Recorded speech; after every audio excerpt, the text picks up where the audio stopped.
आज Poonam love marriage करके अपने पापा के पास आई और अपने पापा से कहने लगी, पापा मैंने अपने पसंद के लड़के से शादी कर ली है। उसके पापा बहुत गुस्से में थे, पर वह बहुत सुलझे हुए शख्स थे। उन्होंने बस अपनी बेटी से इतना ही कहा, मेरे घर से निकल जाओ। बेटी ने कहा, अभी मेरे पति के पास कोई काम नहीं है, हमें रहने दीजिए, हम बाद में चले जाएंगे। पर उसके पापा ने एक नहीं सुनी और उसे घर से बाहर कर दिया। कुछ साल बीत गए। अब पूनम के पापा नहीं रहे और दुर्भाग्यवश जिस लड़के से पूनम ने शादी की थी वह भी उसे धोखा देकर भाग गया। पूनम की एक लड़की और एक लड़का था। पूनम खुद का एक रेस्टोरेंट चला रही थी जिससे उसका जीवन यापन हो रहा था। पूनम को जब यह खबर हुई कि उसके पापा नहीं रहे तो उसने मन में सोचा, अच्छा हुआ मुझे घर से निकाल दिया था, दर दर की ठोकरें खाने के लिए छोड़ दिया था। मेरे पति के छोड़ जाने के बाद भी मुझे घर नहीं बुलाया। मैं तो नहीं जाऊंगी उनकी अंतिम यात्रा में। पर उसके ताऊजी ने कहा कि पूनम हो आओ, जाने वाला शख्स तो चला गया, अब उनसे दुश्मनी कैसी। पूनम ने पहले हाँ ना किया, फिर सोचा चलो हो आती हूँ, देखूं तो जिन्होंने मुझे ठुकराया वह मरने के बाद कैसे सुकून पाते हैं।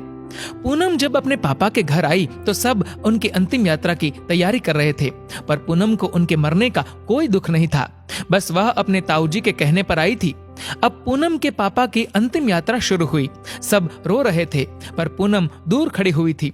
जैसे तैसे सब कार्यक्रम निपट गए। आज पूनम के पापा की 13वीं थी। उसके ताऊजी आए और पूनम के हाथों में एक खत देते हुए उन्होंने पूनम से कहा, ये तुम्हारे पापा ने तुम्हें दिया है, हो सके तो इसे एक बार जरूर पढ़ लेना। रात हो चुकी थी और सारे मेहमान जा चुके थे। पूनम ने वह खत निकाला और पढ़ने लगी। उस खत में सबसे पहले लिखा था, मेरी प्यारी गुड़िया, मुझे मालूम है कि तुम मुझसे नाराज हो, पर अपने पापा को माफ कर देना। मैं जानता हूँ तुम्हें मैंने घर से निकाल दिया था, तुम्हारे पास रहने की जगह नहीं थी, तुम दर दर की ठोकरें खा रही थी, पर मैं भी उदास था। तुम्हें कैसे बताऊं? याद है तुम्हें जब तुम 5 साल की थी तब तुम्हारी माँ हमें छोड़कर चली गई थी। तब तुम कितना रोती थी, मेरे बिना सोती नहीं थी, रातों को उठकर रोती थी। तब मैं भी सारी रात तुम्हारे साथ जागता था। तुम जब स्कूल जाने से डरती थी तब मैं भी सारा वक्त तुम्हारे स्कूल की खिड़की पर खड़ा होता था और जैसे ही तुम स्कूल से बाहर आती थी तुम्हें सीने से लगा लेता था। वह कच्चा पक्का खाना याद है जो तुम्हें पसंद नहीं आता था, मैं उसे फेंक कर फिर से तुम्हारे लिए खाना बनाता था ताकि तुम भूखी ना रहो। याद है तुम्हें जब तुम्हें बुखार आता था तो मैं सारा दिन तुम्हारे पास बैठा रहता था, मन ही मन रोता था पर तुम्हें हंसाता था ताकि तुम ना रो, वरना मैं रो पड़ता था। वो तुम्हारी पहली बार हाई स्कूल की परीक्षा तुम रात भर पढ़ती थी और मैं सारी रात तुम्हें चाय बनाकर देता था। याद है तुम्हें तुम्हारी पहली जीन्स और छोटे कपड़े, वह गाड़ी, सारी कॉलोनी एक तरफ थी कि ये सब नहीं चलेगा, लड़की छोटे कपड़े नहीं पहनेगी, पर मैं तुम्हारे साथ खड़ा था, किसी को तुम्हारी खुशी में बाधा बनने नहीं दिया। तुम्हारा वह रातों को देर से घर आना, डिस्को जाना, लड़कों के साथ घूमना, इन सब बातों को कभी मैंने गौर नहीं किया, क्योंकि तुम जिस उम्र में थी उस उम्र में ये सब थोड़ा बहुत होता है। पर एक दिन तुम ऐसे लड़के से शादी कर घर आई, वह भी उस लड़के से जिसके बारे में तुम्हें कुछ भी पता नहीं था। तुम्हारा पापा हूँ, मैंने उस लड़के के बारे में सब पता किया। उसने न जाने वासना और पैसों के लिए कितनी लड़कियों को धोखा दिया था, पर तुम तो उस वक्त प्रेम में अंधी थी। तुमने मुझसे नहीं पूछा और सीधी शादी करके आ गई।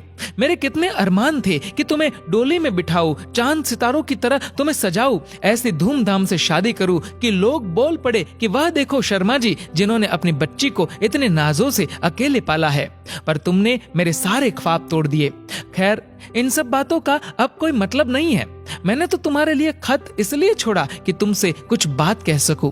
मेरी गुड़िया, अलमारी में तुम्हारी माँ के गहने और मैंने जो तुम्हारी शादी के लिए गहने खरीदे थे वह सब रखे हैं। 3-4 घर और कुछ जमीनें हैं। मैंने सब तुम्हारे और तुम्हारे बच्चों के नाम कर दिया है। कुछ पैसे बैंक में है जो तुम बैंक जाकर उसे निकाल लेना। और आखिर में बस इतना ही कहूंगा, मेरी गुड़िया, काश तुमने मुझे समझा होता। मैं तुम्हारा दुश्मन नहीं था, तुम्हारा पापा था, वह पापा जिसने तुम्हारी माँ के मरने के बाद भी दूसरी शादी नहीं की।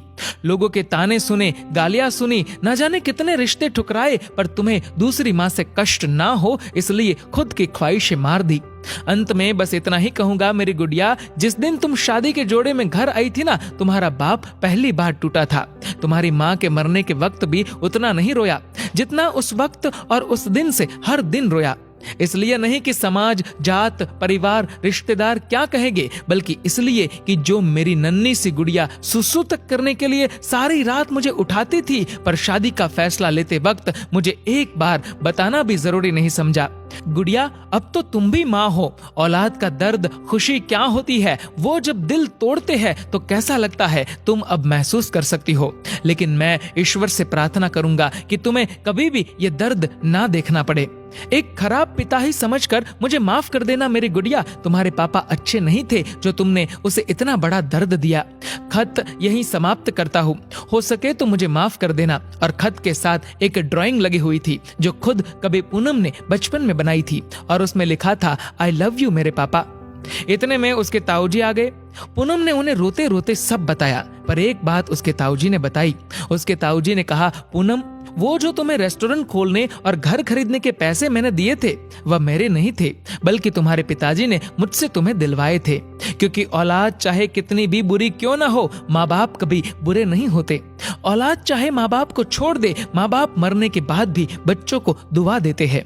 दोस्तों, पूनम के पापा को सुकून मिलेगा या नहीं मुझे नहीं पता, पर उस खत को पढ़ने के बाद शायद सारी जिंदगी पूनम को सुकून नहीं मिलेगा। आखिर में बस इतना ही कहूंगा कि लव मैरिज करना कोई गलत बात नहीं है, पर यदि इसमें आप अपने माताजी, पिताजी को शामिल कर ले तो अच्छा रहेगा। क्योंकि पत्थर से पानी निकल जाता है, वह तो माँ बाप है ना, कब तक नहीं मानेंगे। हर पिता की एक इच्छा होती है अपनी बेटी को अपने हाथों से डोली में विदा करने की। हो सके तो उसे एक सपना मत रहने दीजिए और सदैव अपने माता पिता का आदर करे। दोस्तों, इस वीडियो को लेकर आपकी क्या राय है नीचे कमेंट करके जरूर बताएगा। और अगर आपको ये वीडियो अच्छा लगा हो तो इस वीडियो को लाइक करेगा, शेयर करेगा ज्यादा से ज्यादा लोगों तक। और ऐसे ही और भी इंस्पिरेशनल वीडियोस के लिए सब्सक्राइब करें हमारे यूट्यूब चैनल को और फेसबुक पर फॉलो करें हमारे पेज को। धन्यवाद।